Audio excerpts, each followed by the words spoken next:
Craig Klein with Sales Nexus is going to show us how to use some technology to grow your business from sales. And I want you all to think about the tools you use now to track, but think about how are you using them to track your sales. And that's a big focus of what Craig's going to show us this morning. So, Craig?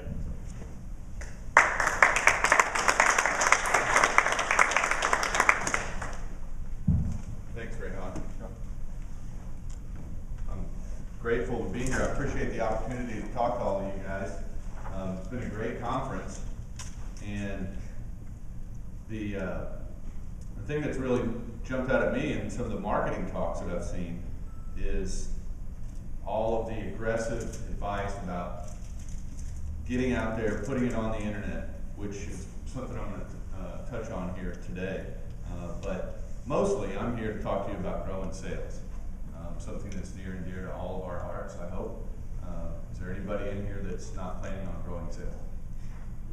Okay, good, good. Let's get the slides going here.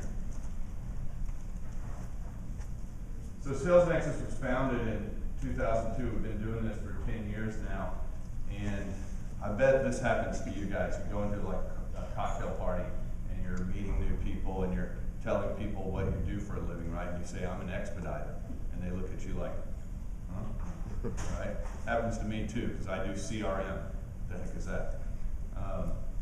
We kid around with our kids, you know, it might be critical reading material. Who knows? For small businesses where Sales Nexus tends to focus. And it's in the internet, or cloud-based, based on the internet.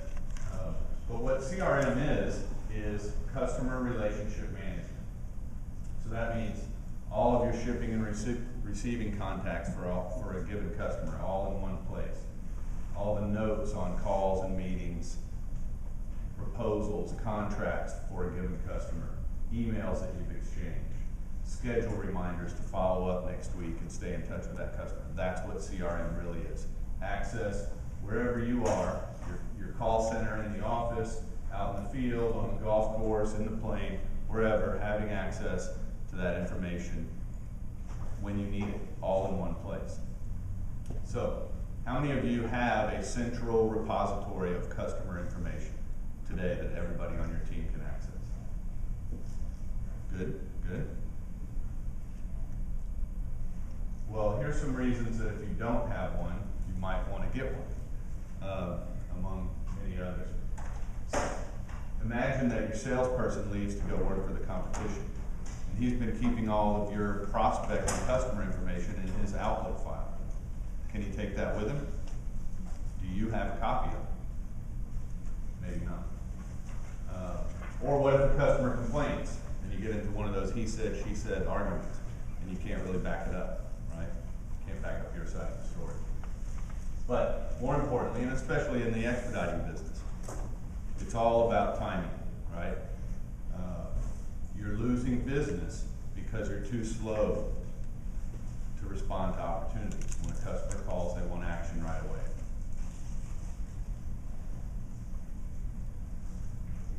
So how many people are, of those of you who don't have a CRM system in place today, how many of you are planning to put one in place this year? Not very many hands going up. And this is why. It's like changing the tires on a moving truck, right?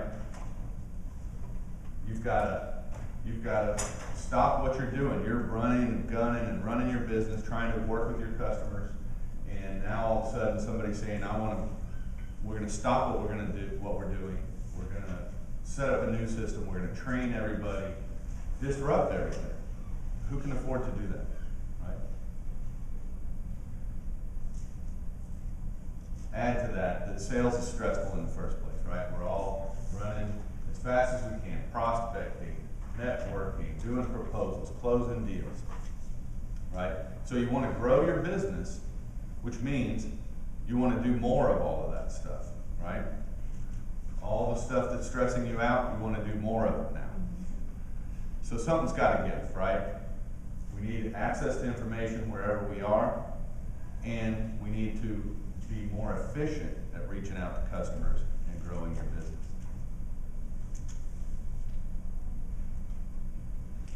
So there's been a lot of talk about the internet and how that's such a big part of the marketing world these days, and it's becoming more and more dominant. Inc. magazine published a story recently that 58% of purchases start with an internet search.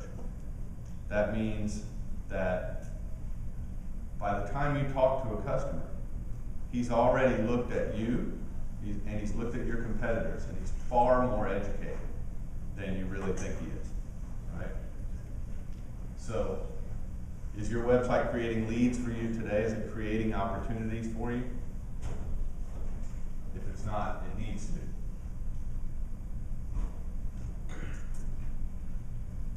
So the question though is, where does that end? Can the sales process be completely automated? Do we even need salespeople anymore?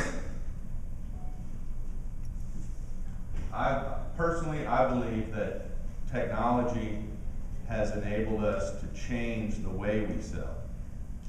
That the sales profession is only getting more professional, if you will.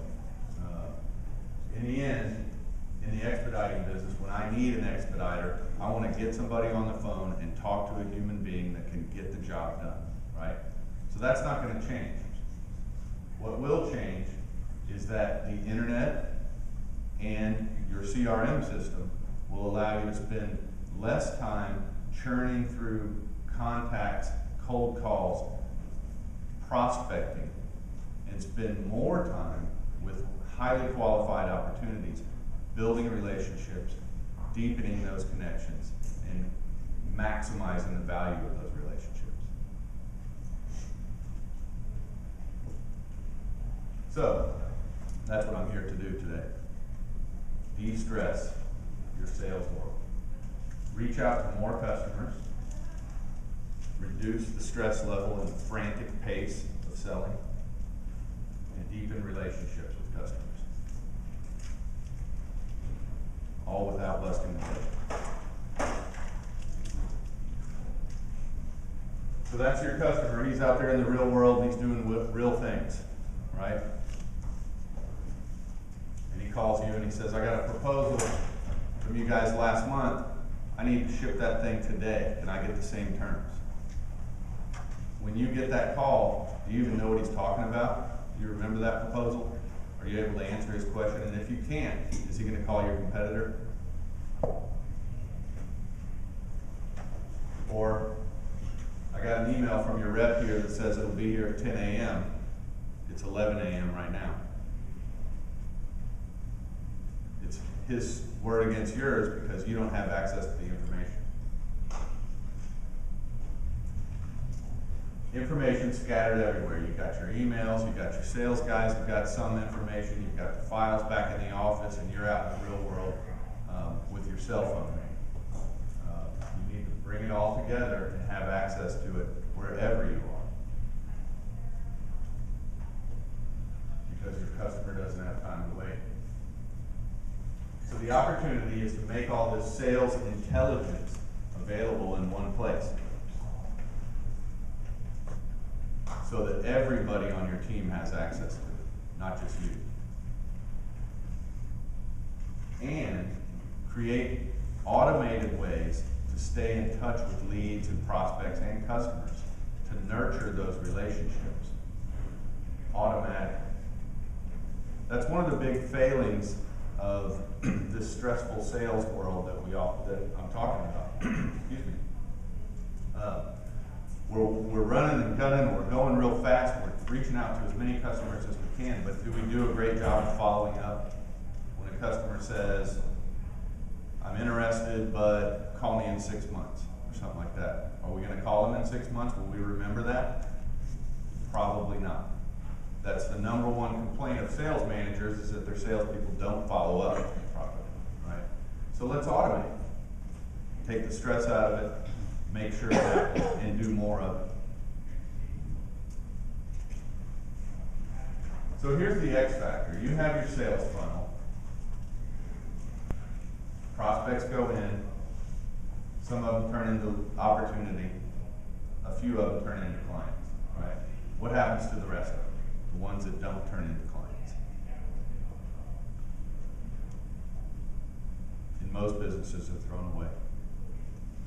So if you close 20%, which is pretty typical, 2 out of every 10 prospects you actually end up doing business with, then 8 out of 10 are being thrown away or disregarded. And the follow-up slipped through the cracks, right?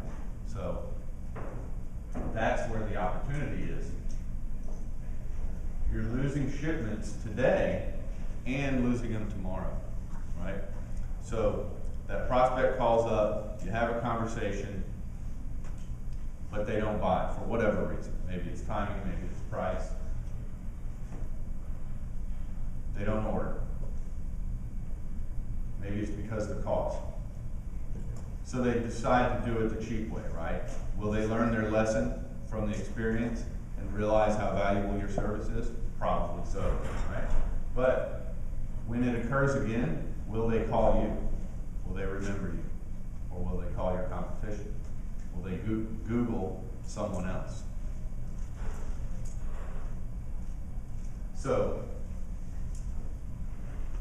we create this CRM and lead nurturing system. So you nurture the leads using automated emails. That increases the return on investment on your marketing and sales efforts.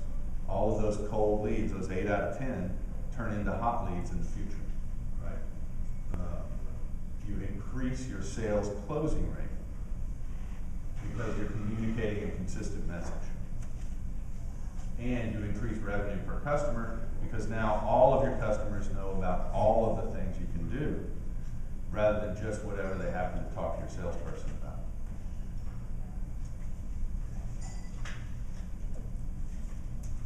So increasing sales by 10% simply by doing this is not a stretch. It really isn't. It's just really a matter of numbers.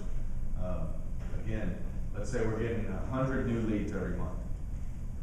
20 of those turn into orders, 80 don't turn into orders. So in 6 months, if all we do is take those 80 and put them in some kind of a hopper, we have 480 now on our list. A lot of you probably already have a list of hundreds, maybe thousands of potential customers, right? All you have to do is start sending emails to those folks. The fact that they contacted you and inquired about your service, even though they didn't buy, means they have some general interest. And based on basic, simple marketing return rates, you should be able to see 4 additional orders every month just by staying in touch with that list of 480 people. And of course, it continues to grow over time. In a year now, it's almost 1,000 and so on and so forth. Okay, so I'm talking about automated emails, and it's important to know that I'm not talking about spamming everybody, right? We're talking about lead nurturing emails. These are informative, they're educational, they're things that people actually want to get. You want to use these emails to educate your prospect. The way I like to think about it is you're talking to your brother-in-law or your neighbor and telling them about what you do. You're an expert at what you do. That's why you're in business. Your customers want to know what you know, right? So just write emails that help them learn those things. Give them free information, free education, and they'll value it, and they'll call you when the time is right. In fact, I was looking at some of Jim's collateral he has out there on his table, and he has a sign up for a free SEO website X-ray, which is a great idea. And that's the kind of stuff that's great to send out in an email, right? So in the expedite business, it might be, let me do a free analysis of your transportation costs, etc. That's the kind of thing that people really value. It's a free opportunity for them to learn something important to them that you're an expert in.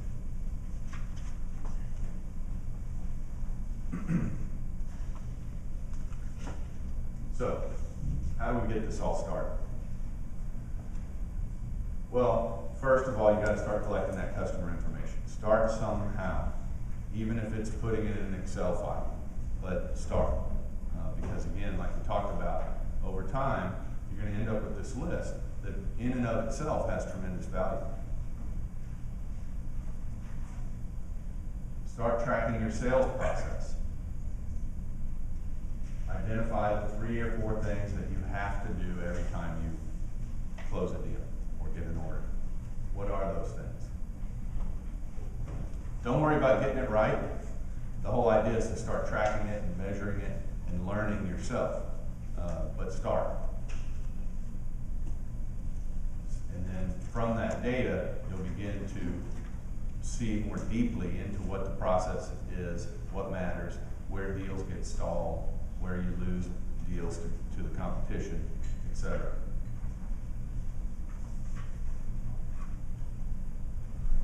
Then finally, choose the technology that fits your process and your people. If you're a one-man show, there are a lot of options to put everything in one place, right? But if you have a team of 10 people all over the place, that's a whole different animal. And you need, those are 2 different sets of technology. And then start writing those simple lead nurturing emails. Again, don't make it complicated. You don't have to go spend thousands of dollars with some marketing consultant to build some beautiful email campaign. They don't need to be wonderfully designed HTML emails. In fact, some would argue that that's the wrong approach, that just simple text informational emails is what customers value. It's the information, it's not the pretty design that they're after. So again, if I were to sit down with you and start asking you about your business and what makes you good at what you do, what would you tell me?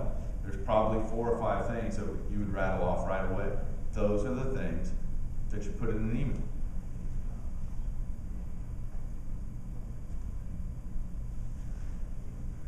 Don't fall in love with the shiny things. When you start looking at all the technology, there's so many cool little things, you know, bells and whistles, that it's easy to fall in love with, and that's not what this is about. This is about simple. The reason you don't have one today is because of the disruption of changing your process and learning something new, right? So let's keep it as simple as we possibly can. Be sure you know what you're going to automate.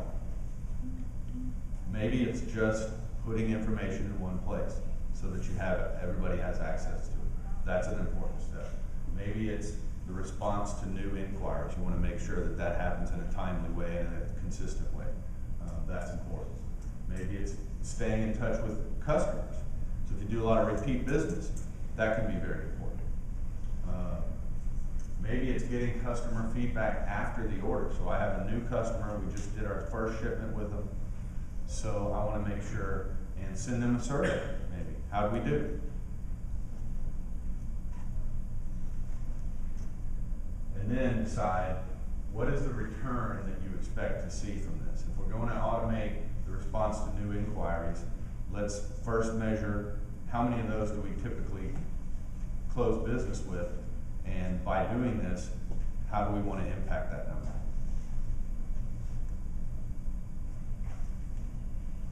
And be sure you know how you're going to measure it. So, when it comes to choosing the technology, once you've really got your plan together, there's a lot of options like we talked about. The one important detail is whether or not you're going to manage this yourself, right? If you have a lot of IT people on your staff, then you can buy software, databases, etc., run it on your own computers, have total control over the whole thing, and everything's going to be great.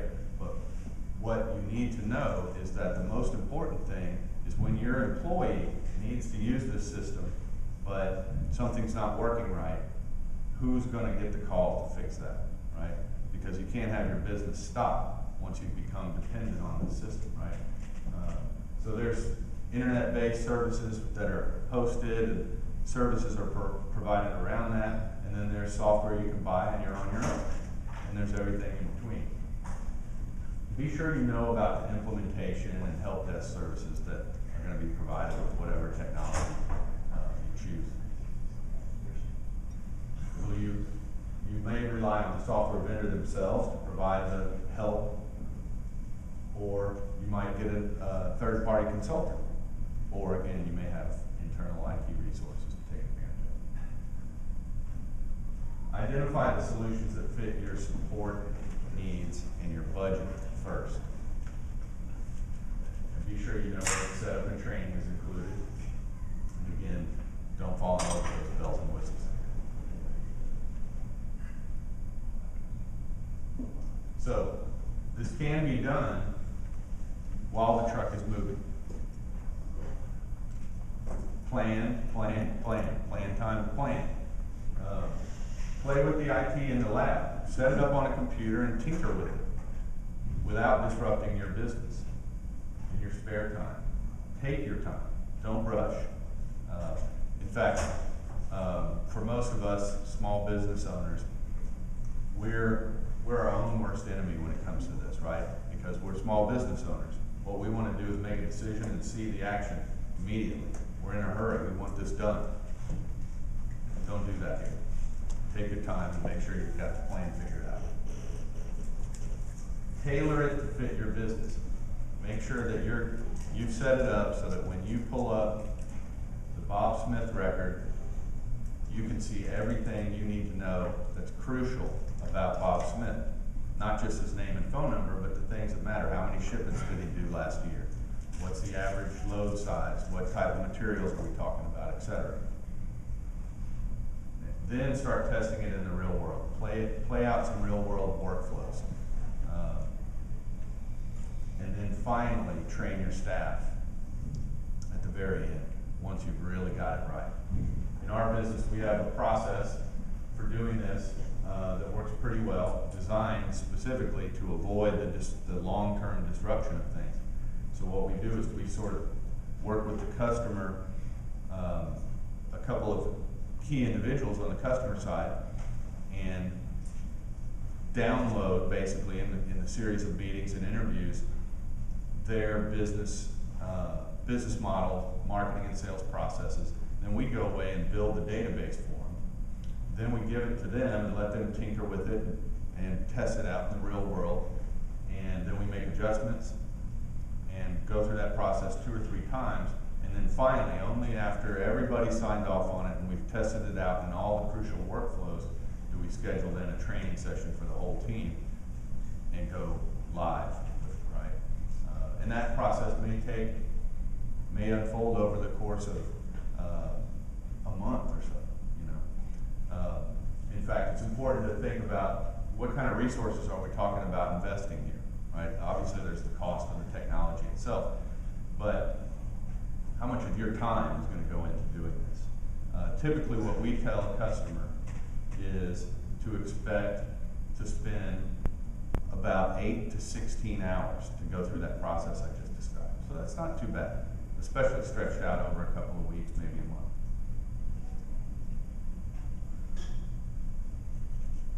Okay, so resources that are available to help. We have an ebook that we just released earlier this year. Excuse me. Grow Sales with Email, 7 Easy Ways to Win with Email Marketing. So this is a very short, very simple book to just give you some helpful tips to get started writing those emails. We have a CRM solution checklist, so it's just an easy, quick way to side by side start comparing the different technology that you want to look at. And on August 9th, we have a webinar coming up from e-newsletters to email marketing that drives sales. So if you're interested in any of these things, just drop off a business card. I'll be sure and get you links to any and all of it. And that's it. I appreciate the opportunity to be here, and if anybody has any questions, I'd be happy to hear them. Kurt, what kind of investment would a company be looking at to get started in something like this? I mean, give it a basic overview. Well, our solution, for instance, you can figure on about $1,000 per person per year. But there are less expensive ones and there are much more expensive. You know, there's a lot of times all those implementation services can be more expensive than the technology itself. When you say for personality, for a salesperson, it's gotta be your operation. Well, when I say that, I mean everybody that will be accessing the system.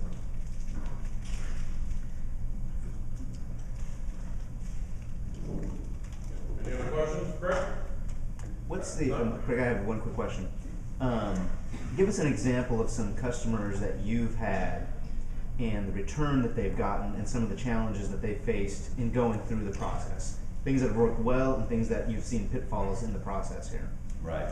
Well, that's a great question, and the biggest thing I think is a lot of times, especially in bigger companies, it happens a lot, where management will go and select the technology and design it without the input of the actual frontline users, right? And then they sort of, ta-da, here it is, and the users aren't thrilled about it, and things just go off track from there. So that's the first thing to avoid. You want to make sure and get everybody's input up front while you're going through this planning and designing and purchasing process. But then the other thing that I really sort of counterintuitively, you would think that the email marketing capabilities and type of approach would be just sort of a no-brainer, right? But I tell you what I see with my customers more often than not is they know they want to do it, but they procrastinate and they never create the emails and they never do it. And that list is just sitting there. It's like an asset wasting away, right? So to me, that's the easiest thing to solve because you're doing that now, right? You're sending emails to all of your customers every day. All we got to do is pick out 2 or 3 of those that are the real common things that you're sending to customers and informing them about, and turn those into templates that we send out to a list of people instead of just one customer at a time. So to test this out, really what anyone needs to get started is an Excel spreadsheet of contacts, email addresses, phone numbers.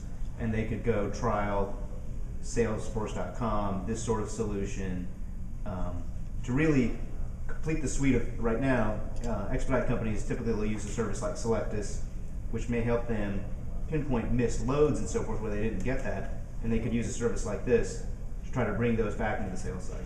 Right. Yeah, and you know, there's plenty of opportunities to move information from one system to another, right? So there's industry-specific resources that you guys know about where you can get lists of potential customers, right? And download that information right into a system like this and add those people to your list. Great, one more question for you. What is your opinion on the amount of times in a month that an email marketing shout out should go out? Once a week? Once a month? What is your opinion before it becomes just clutter? Yeah, that's a good question, and it's really hard to answer. It's totally dependent on you, your customers, and the things that you're sending, right? Excuse me. If you're going to send them an email saying, ship with us today and get 50% off, then don't do that very often, right? That'll annoy the heck out of people. But if you're going to send them something that's really interesting and informative to the right people, to your audience, then they're not going to mind getting it frequently. I mean, for instance, we send them probably every 2 or 3 days when somebody first goes to our site and signs up for a free trial, right?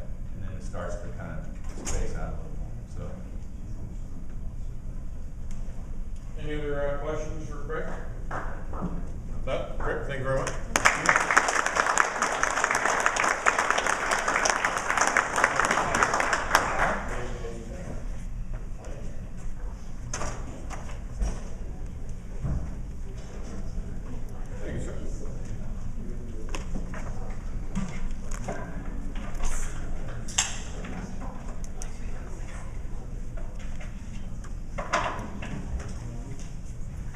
Okay, I think last but not least, we just have